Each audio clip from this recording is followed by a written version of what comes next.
Makikita sa video ang isang sea urchin. Ito ay mabilog at may mga tinik. May mga species daw nito na sa sobrang dami ay nasisira nila ang ilalim ng dagat. Upang mabawasan sila ay hina-harvest ito ng mga diver at nilalagay sa malalaking net. At kung minsan nga raw ay tinutulungan pa sila ng mga isda. Kaya raw mag-harvest ng isang diver na aabot sa 2,000 na sea urchins sa isang araw. At ang kanyang huli ay dinadala sa mga factory gaya nito, kung saan ang matinik na hayop ay nagiging mamahalin at masarap na pagkain. At alam nyo bang tinatawag itong California Gold? At sa Japan ay may nagbebenta nito sa presyong umaabot ng mahigit 143,000 pesos per kilo.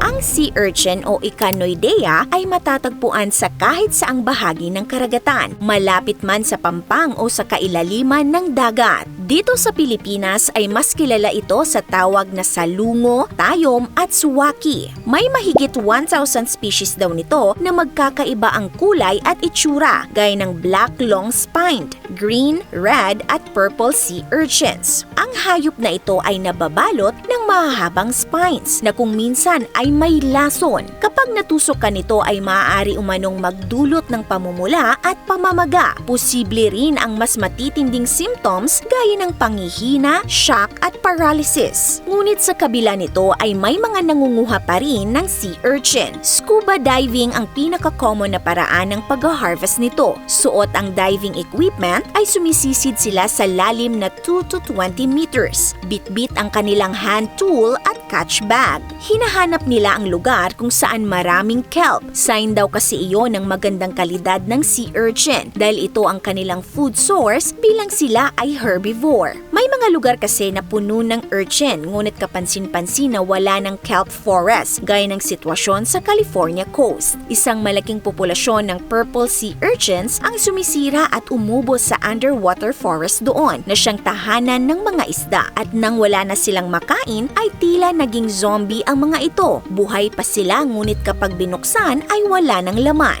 Tinatawag na gonads ang laman ng sea urchin at napakamahal pala nito sa California. Ang 1 kilo ng gonads ng Santa Barbara sea urchin ay maaaring magkahalaga ng $500 o mahigit 28,600 pesos. At sa Japan ay may nagbebenta ng 5 times sa presyong ito o umaabot sa mahigit 143,000 pesos per kilo. Buttery at sweet daw ang lasa nito at itinuturing na one of the best in the world. Dito naman sa atin, ang Philippine sea urchin ay naibebenta raw sa halagang 100 to 300 pesos. Depende sa lugar at maaaring mas mataas pa ang presyo nito sa mga sikat na tourist spots. Kung nagustuhan niyo po ang content natin ngayon, mag-comment ng Big Yes. This is Ate O from our Republic. Hanggang sa muli and stay awesome!